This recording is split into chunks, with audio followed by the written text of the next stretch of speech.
من مسرور مسعود مصطفى بارزانی به خدای مزن سوێن دەخۆم کە بە دڵسۆزیەوە پارێزگاری لە یەکێتی گەل و خاکی کوردستانی عێراقم و ڕێز لە یاسا پاچاوکراوەکان بگرم.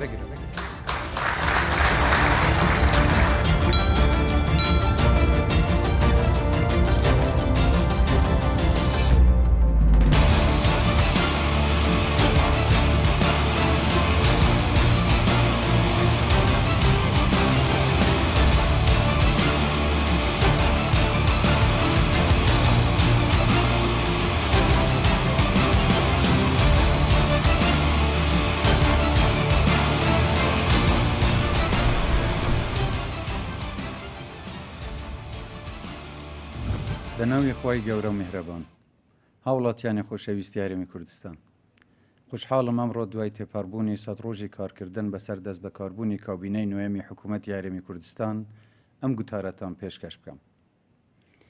لە ڕۆژی سوێند خواردنی کابینەکەمان لە پەرلەمان ئاماژەم بەوە کرد کە ئەرکێکی سەختمان لە ئەستۆ گرتووە، بەڵام وتمان کە پشت بەخوا و متمانەی هاوڵاتیان دەتوانین بەسەر سەختیەکاندا زاڵ ببین و ئەم قۆناغە تێپەڕێنین.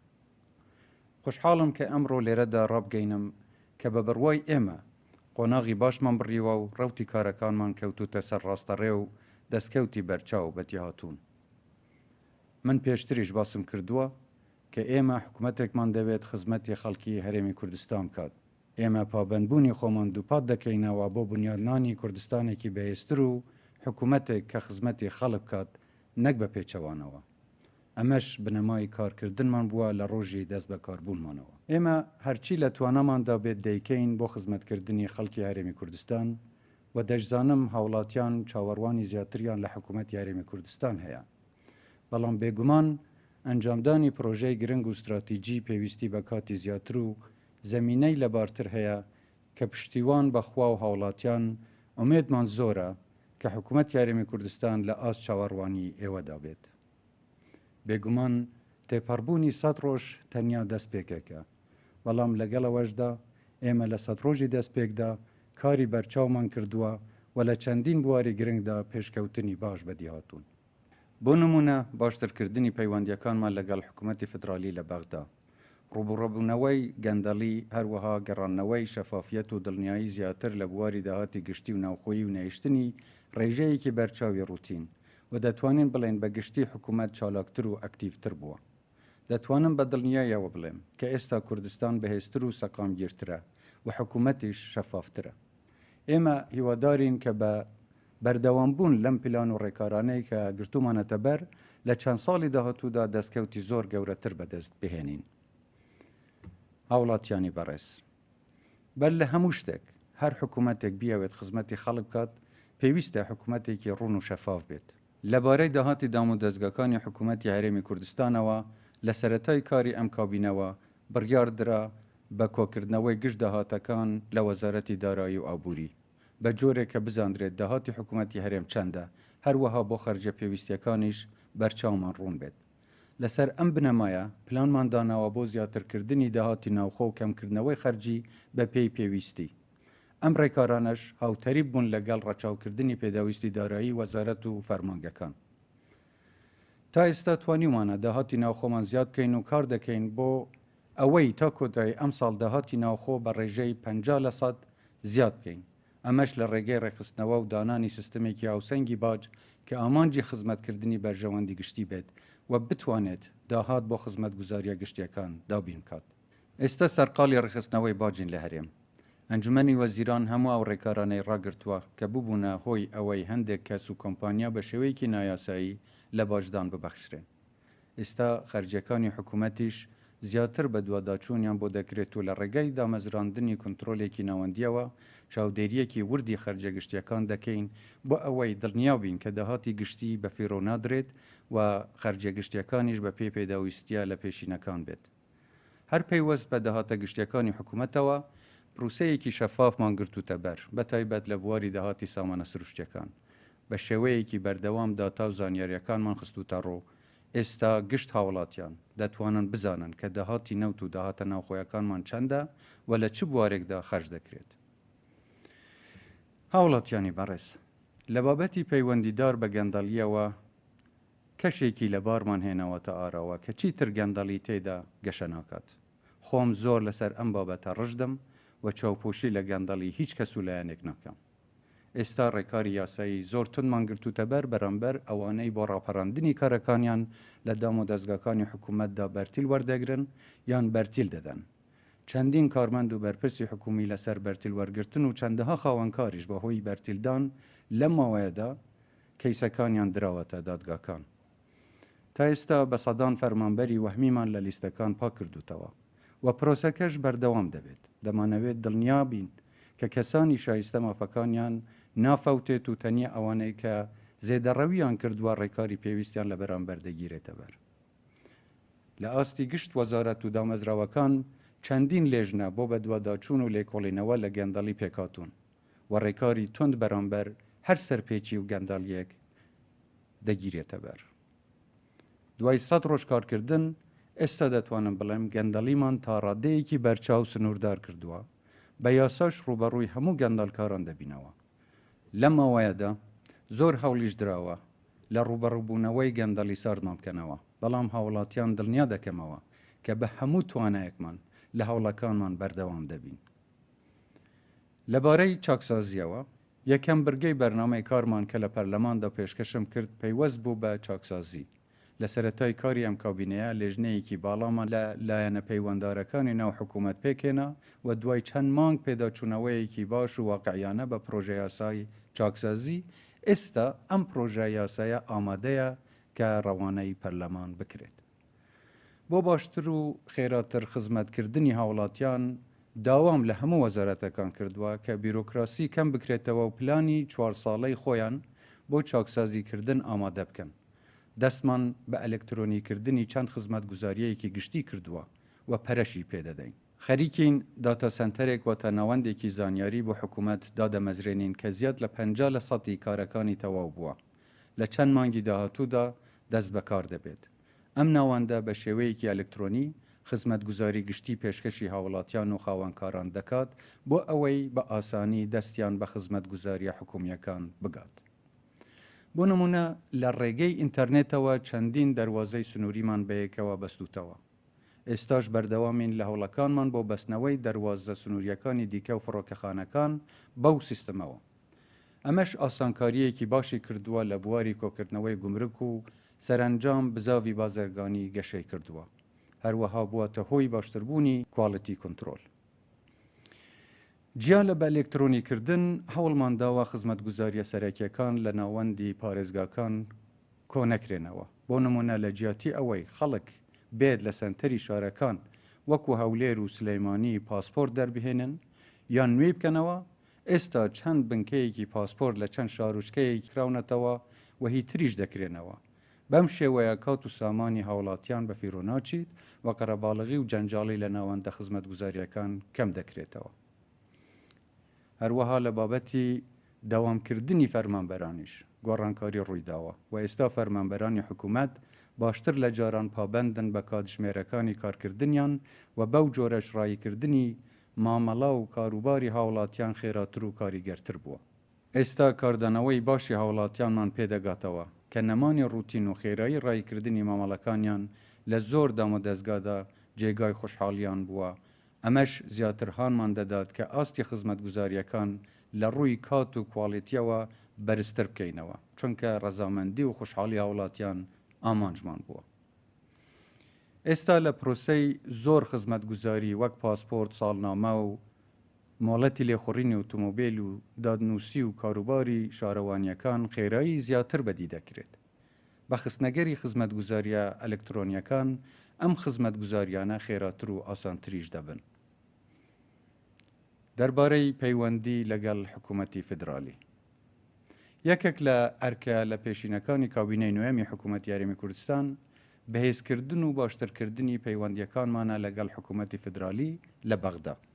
لە دوای یەکەم کۆبوونەوەی ئەنجومەنی وەزیران سەردانی بەغدامان کرد بۆ ئەوەی نیازپاکیمان بۆ گەیشتن بە ڕێکەوتنێکی دادپەروەرانە لە چوارچێوەی دەستوردا بۆ بەغدا دووبارە بکەینەوە.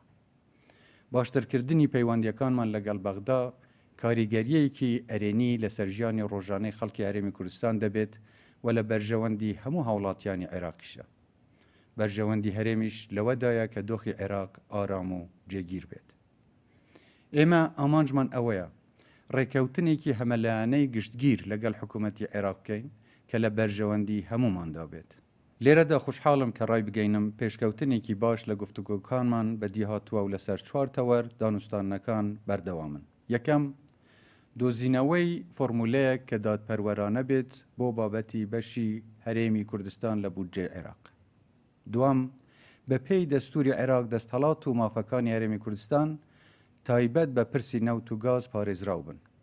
سێەم، کێشەی ناوچە دابڕێنراوەکان لە هەرێمی کوردستان بە پێی دەستور چارەسەر بکرێن. چوارەم، هێزی پێشمەرگی کوردستان بەشێک بێت لە سیستمی بەرگری عێراق و مافە دەستوریەکانی پارێزراو بێت. حکوومەتی فدرالی نیگەرانیەکانی ئێمەی وەرگرتووە و ئێستا بەیەکەوە گفتوگۆ لەسەر چارەسەریەکان دەکەین. بۆ نمونە بوو یەکەم جارە حکوومەتی هەرێمی کوردستان لە داڕشتنی ڕەشنووسی پرۆژەی بودجەی ساڵانەی عێراق دەکات و هەنگاوی باشمان لەگەڵ وەزارەتی دارایی عێراق بڕیوە بۆ جێگیرکردنی ماف و شایستە دارایەکانی هەرێمی کوردستان لە بودجەی 2020دا. ئێمە ئێستا بەشێکمان لە بودجە پێدەگات. نەوتی کەرکووکیش بە هاوبەشی هەناردە دەکەین. سیاسەتە گومریکیەکانیشمان هاوتا کردووە. بێگومان چارەسەرکردنی پرسی مافە دەستوریەکانی هەرێمی کوردستان لە بودجەی فدرالی زۆر یارمەتیمان دەدات بۆ ئەنجامدانی پرۆژەی زیاتر کە لە بەرژەوەندی هەرێمی کوردستان و تەواوی هاوڵاتیانی عێراق بێت.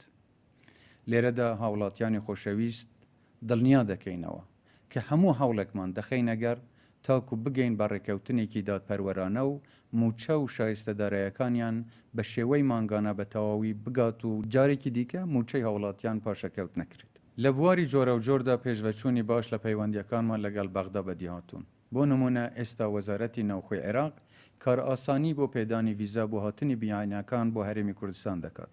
ئەمەش وا دەکات و بەرهێنەرانی بیانی بە ئاسانی سەردانی هەرێمی کوردستان بکەن. ئێمەش ئاسانکاریمان کردووە بۆ ئەو هاوڵاتیانەی لە بەشەکانی دیکەی عێراق سەردانی هەرێم دەکەن و کارتی نیشینگە و ئەو پارەیەی بەرامبەری وەردەگیرە لا بردران و ئێستا تەنیا لە ڕووی ئەمنیەوە پێداچوونەوە بە ناوەکانیان دەکرێت و هەموو ئاسانکاریەک پێشکەشی ئەو هاوڵاتیانە دەکرێت تاکو لە هەرێمدا هەست بە ئاسوودەیی بکەن و لە دۆخی سەقامگیر و هێمندا کات بەسەر ببن.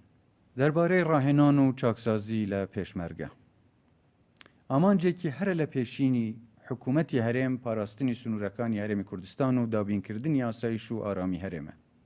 لێرەدا بە پێویستی دەزانم سپاسی پێشمەرگە قارەمانەکان و هێزەکانی پۆلیس و دامەزراوەکانی ئاسایش بکەم بۆ ئەو دۆخە ئارام و سەقامگیرەی لە هەرێمی کوردستان هەیە کە جێگەی سەرنج و ستایشی کۆمەڵگەی نێودەوڵەتیە.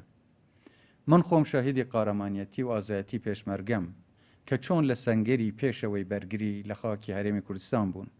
حکوومەتی هەرێمی کوردستان هەمیشە ڕێز لە قارەمانیەتی و قوربانیدانەکانی پێشمەرگە دەگرێت و هەموو هەوڵێک دەدات بۆ ئەوەی خزمەتێکی شایستە پێشکەش بە پێشمەرگە و کەسوکاری شەهیدە نەمرەکانمان بکرێت.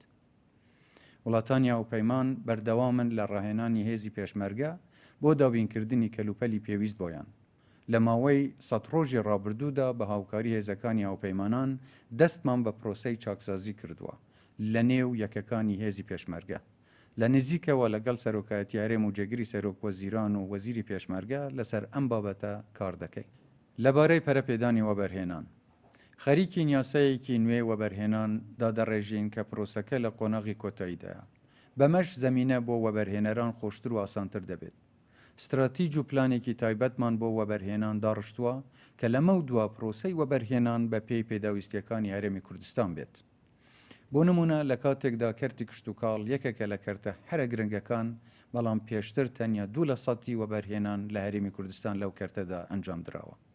پێویستە ئەنجامدانی پرۆژەکان لە چوارچێوەی یاسا و بە پێی ستاندارد و مەرجی دیاریکراو بن و هەر لایەنێک ئەو مەرجانە جێبەجێ نەکات مۆڵەتی کارکردنی لێ دەسەندرێتەوە. خەڵکێکی زۆر ئارەزویان هەیە بێنە هەرێمی کوردستان وەبەرهێنان بکەن.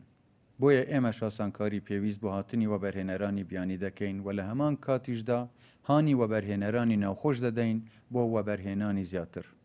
تا ئێستا چەندین کۆمپانیا و وەبەرهێنەری نوێ هاتوونەتە هەرێمی کوردستان کە کۆی وەبەرهێنانیان نزیک لە $9 ملیار دەبێت لە گشت کەرتەکاندا. دڵنیاشین چەندین وەبەرهێنەری دیکەش ڕوو لە هەرێمی کوردستان دەکەن. لەبارەی پرۆسە کارگیری و یاساکانی وەبەرهێنان بە نیازین خزمەتگوزاریە ئەلکترۆنیەکان پەرە پێ بدەین و سیستەمی یەک پەنجەرەیی ڕەچاو بکەین تا پرۆسەی وەبەرهێنان خێراتر بێت. لە بواری پێشخستنی ژێرخانی ئابووریدا دوای ماوەیەک لە بەدواداچوون و پێداچوونەوە لە مانگی دەی ئەم ساڵدا ڕەزامەندیمان لەسەر خەرجکردنی 617 میلیارد دینارداوە بۆ ئەنجامدانی سەدان پرۆژەی خزمەتگوزاری لە سەرتاسەری هەرێمی کوردستان. لەوانەش بۆ پرد و ڕێگاوبانەکان و بەندا و دابینکردنی ئاوی خاوێن و یەکەی نیشتەجێبوون بۆ هاوڵاتیانی کەم دەرامەد و دروستکردنی فەرمانگەی حکومی. مەبلەغی ئاماژە پێکرا و بە شێوەیەکی مانگانە و بە قستی جیا و بە پێی توانای دارایی هەرێم بۆ پرۆژەکان خەرج دەکرێت. لە میانەی ئەو پرۆژانەش پرۆژەی 11 بەندا و هەروەها 3 سایلۆ لە پارێزگاکانی دهۆک و هەولێر و سلەیمانی شایەنی ئاماژە پێدانن، چونکە گرنگیەکی زۆریان بۆ ئاسایشی ئەو ئاسایشی خوراک لە هەرێم هەیە. هەروەها خەرجی پێویستمان بۆ دروستکردن و نۆژەنکردنەوەی چەندین نەخۆشخانە و بنکەی تەندروستی دابین کردووە. بە نرخێکی هەرزانیش سەدان یەکەی نیشتەجێبوونمان لە ناوچە جیاجیاکانی هەرێم بۆ هاوڵاتیانی کەم دەرامەت دەستەبەر کردووە. هەر لە سەرەتای دەست بە کاربوونی کابینەش 33 میلیارد دینارمان بۆ نوژەنکردنەوەی ڕێگاوبانەکان تەرخان کردووە. هاوڵاتیانی بەڕێز، هاوتەریب لەگەڵ ئەنجامدانی چاکسازی پێویستە کار لە گەشەپێدانی ئابووری هەرێمی کوردستانیش بکەین. ئابووری و داهاتی ئێمە تا ئێستا بەشی زۆری بەندە بە داهاتی نەوتەوە. بە شێوەیەکی زۆر پشت بە هەناردەکردنی نەوت بەسراوە و کەرتەکانی دیکە فەرامۆش کراون. بۆیە یەکێک لە کار و ئەرکی لە پێشینەمان هەمە جۆرکردنی ئابووری و سەرچاوەکانی داهاتە. ناوبێت چیتر تەنیا پشت بە یەک سەرچاوەی داهات ببەستین. دەمانەوێت لە هەرێمێکی بەکاربەرەوە ببین بە هەرێمێکی بەرهەمهێنەر. بۆ نمونە دەرفەتێکی گەورە هەیە بۆ وەبەرهێنان لە کەرتی کشتتوکاڵ و سوودوەرگرتن لەو کردە وەک یەکێک لە سەرچاوە سەرەکیەکانی داهاتمان. هەرێمی کوردستان دەکرێت ببێتە سەبەتەی خوراکی عێراق و تەنانەت ناوچەکەش. لەم ڕواوە دەرفەتێکی زۆر هەیە بۆ ئەوەی گەشەپێدان لە کەرتی کەشتتوکاڵ ئەنجام بدەین. هەروەها دەمانەوێت پشتگیری کەرتی پیشەسازیش بکەین و پێشی بخەین. بۆ ئەمە بەستەش کارمان لەسەر پێشخستن و بەهێزکردنی ژێرخانی هەرێمی کوردستان کردووە. هەروەک ئاماژەمان پێدا لە دروستکردن و چاکردنی پرد و ڕێگاوبانەکان و بەندا و سایلۆ و دۆزینەوەی بازار بۆ بەرهەمەکانمان. وەزارەتی کشتتوکاڵ و سەرچاوەکانی ئاو وەک پاڵپشتیەک بۆ جۆتیارانی هەرێم بابەتی گەڕانەوەی قەرزە کشتتوکاڵیەکانی کردوتە پرۆسەیەکی درێژخایەنتر و ئاسانتر تاکو فشاری دارایی بۆ سەر جوتیاران دروست نەکرێت. هەروەها پلانمان بۆ زیادکردنی بەرهەمی گەنم لە هەرێمی کوردستان هەیە. ڕێوشوێن و ڕێکاری پێویستمان گرتوتە بەر بۆ پاراستنی بەرهەمی ناوخۆیی. ئێمە کار دەکەین بۆ هێنانە ئارایی زەمینەیەکی لەباری ئەوتۆ کە بەرهەمە ناوخۆیەکانمان بتوانن کێبڕکێ لەگەڵ بەرهەمی بیانیدا بکەن. لە کەرتی کشتتوکاڵدا تا ئێستا ڕەزامەندیمان لەسەر 30 پرۆژەی کشتتوکاڵی داوە و وەبەرهێنەرانی بیانیش ئارەزووی خۆیان نیشانداوە وەبەرهێنان لە بواری کشتتوکاڵیدا بکەن. لە دانیشتەکانماندا لەگەڵشاندا ئابووریە بیانیەکان هەمیشە جەختم لەسەر هاندانیان بۆ وەبەرهێنان لە بواری کشتتوکاڵ لە هەرێمدا کردووە. هاوڵاتیانی خۆشەویست، یەکێک لە ئامانجە سەرەکیەکانی ئێمە بنیادنانی دوا ڕۆژە بۆ خۆمان و نەوەکانمان. ئێستا ئێمە کار لەسەر ئەنجامدانی چەندین پرۆژە دەکەین بۆ بنیادنانی ژێرخانێکی بەهێز ئەو ژێرخانەی ڕۆژانە بەکاری دەهێنین. من دەزانم بۆ خەڵکی ئێمە تا ئێستاش کارەبا جێی نیگەرانی و ناڕەزایی بووە کە پێداویستیەکی زۆر گرنگە بۆ هاوڵاتیان و خاوەنکاران و کۆمپانیەکانیش. بۆیە ئێمە هەموو هەوڵێک دەدەین بۆ باشترکردنی کەرتی کارەبا. ئێستا زیاتر گازی کوردستان بەکاردەهێنین بۆ بەرهەمهێنانی کارەبا. بەمەش ئێستا کەمتر پشت بە گازویلی دەرەکی دەبەسترێت. بەو جۆرەش ساڵانە نزیکە 1 میلیارد دلار لە تێچووی بەرهەمهێنانەکەی کەم دەبێتەوە. بەرهەمهێنان و دابەشکردنی بەکارهێنانی کارەبای هەرێم پێداچوونەوەی پێویستە و ئێستا ئێمە سەرقاڵی ئەو پرۆسەیەین و هەوڵ دەدەین کەمترین ڕێژەی کارەبا بەفێڕۆ بچێت. بێگومان هاوکاری هاوڵاتیان لەم بوارەدا زۆر کاریگەر دەبێت. بۆیە کۆمپانیەکان و نەوەندە بازرگانیەکان و هاوڵاتیانی خۆشەویستمان دەبێت ئەرکی خۆیان لە بەفێڕۆنەدانی کارەبا و گەڕانەوەی خەرجی بەکارهێنانی کارەبا لە ئەستۆ بگرن. پەیوەست بە دۆخی پەروەردەوە من ئاگادارم قوتابخانەکانیشمان لە ڕەوشێکی باشدانین. سەردانی چەند قوتابخانەیەکم کردووە و دەزانم کێشە و گرفتی زۆریان هەیە و ژمارەیەکی زۆری قوتابیان لە یەک پۆلدا دەخوێنن و ڕۆژانە 3 شەفت دەوامیان تێدا دەکرێت. هەر بۆیەش بۆ کەمکردنەوەی ئەو بارگرانیە و باشترکردنی دۆخی قوتابخانەکانمان بودجەیەکی تایبەتمان تەرخان کردووە بۆ دروستکردنی قوتابخانەی نوێ و نۆژەنکردنەوەی ئەو قوتابخانانەی پێویستن. لە بواری چاکسازی لە کەرتی پەروەردەشدا لە ڕێگەی ئەلکترۆنیەوە قوتابخانە و قوتابی و مامۆستاکان بە یەکەوە دەبەستینەوە بۆ ئەوەی بە شێوەیەکی ڕوونتر پەیوەندیان بە یەکەوە هەبێت. داهاتووی منداڵەکانمان بە خوێندن و پەروەردەوە بەندە، بۆیە گرنگیەکی تایبەتی پێدەدەین. چاوەڕوانیمان لە خاوەنکار و کۆمپانیا خۆماڵیەکان هەیە کە هاوکاری زیاتری کەرتی پەروەردە بکەن و لە هەڵمەتی دروستکردنی قوتابخانە لە سەرانسەری هەرێم بەشدار بن. هاوڵاتیانی بەڕێز، بۆ ڕێزگرتن لە قوربانیدانی پێشمەرگە و کەسوکاری شەهیدەکانمان ڕەزامەندیمان لەسەر خەرجکردنی هاوکاریەکداوە بۆ خانەوەدەی سەربەرزی شەهیدانی شەڕی دژ بە تێروریستانی داعش. هەروەها بەردەوام دەبین لە پشتیوانیکردنی پێشمەرگە قارەمانەکان و هێزەکانی ئاسایش و خانەوەدەی سەربەرزی شەهیدان و بریندارەکانمان.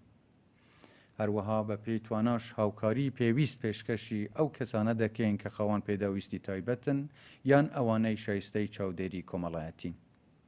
حکوومەتی هەرێمی کوردستان ئێستا پشتیوانی دارایی پێشکەشی دەیان هەزار خاوەن پێداویستی تایبەت دەکات و لە دوهنگاویشدا دوای پێداچوونەوە یارمەتی دارایی بۆ زیاتر لە 12,000 کەسی دیکە خاوەن پێداویستی تایبەت گەڕاندەوە و کاریش دەکەین بۆ ئەوەی ئەو یارمەتیە تەنیا خەڵکی شایستە لی سوودمەند بن.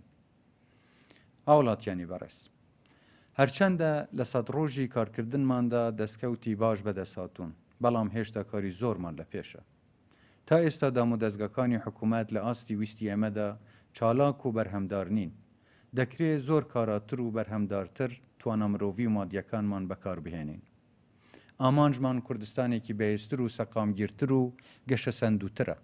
کوردستانێک کە پەیوەندیەکی هاوسەنگی ئاشتیانەی لەگەڵ دراوسێکان هەبێ و جێی متمانەی کۆمەڵگەی نێودەوڵەتیش بێت.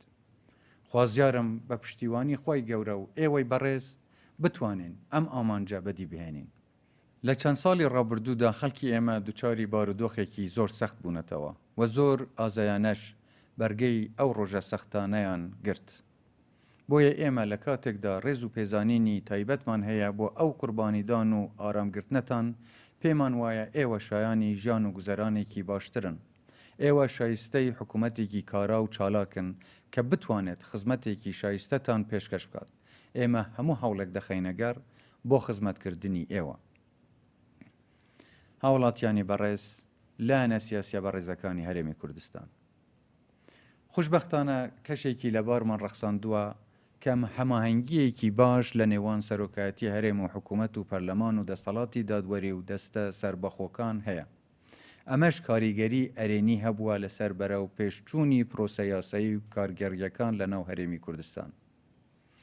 حکوومەتی هەرێم هی هەموو هاوڵاتیانە، بە تەنیا هی تاکە کەسێک و یان چەند حزبێک نییە. بۆیە چاوەڕوانین هەموو لایەنە سیاسیەکانی هەرێم لە بەهێزکردنی ئەم حکوومەتە پاڵپشتمان بن، لە کارە باشەکانمان هاندەرمان بن و هەڵەکانمان بۆ دەستنیشان بکەن.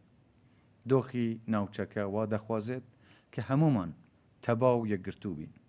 چەند جیاواز و بوچوونی جیامان هەبێت، پێویستە لە ئاست بەرژەوەندیە نیشتیمانیەکان یەکڕیز بین، لە جیاتی لەمپەرخستنە بەردەم یەکتری و دڵە ڕاوکێ و نیگەرانی دروستکردن بۆ هاوڵاتیان با وزە و توانەکانمان و کاتمان بۆ پێشخستنی نیشتیمان و خزمەتی هاوڵاتیان تەرخام بکەین. لە کۆتایی ئەم وتەیەمدا ڕای دەگەینم کە راپۆرتێکی وردی کار و دەستکەوتەکانی گشت وەزارەت و فەرمانگەکانی حکوومەت ئامادەکراوە کە لە ڕێگەی میدیاکانەوە دەخرێتە بەردیدەی هاوڵاتیانی خۆشەویست. سپاس بۆ خۆڕاگریتان، سپاس بۆ هاوکاریتان، هەر شاد و سەرفەراز بن، کوردستانیش هەر ئاوەدانتر و بەهێزتر بێت.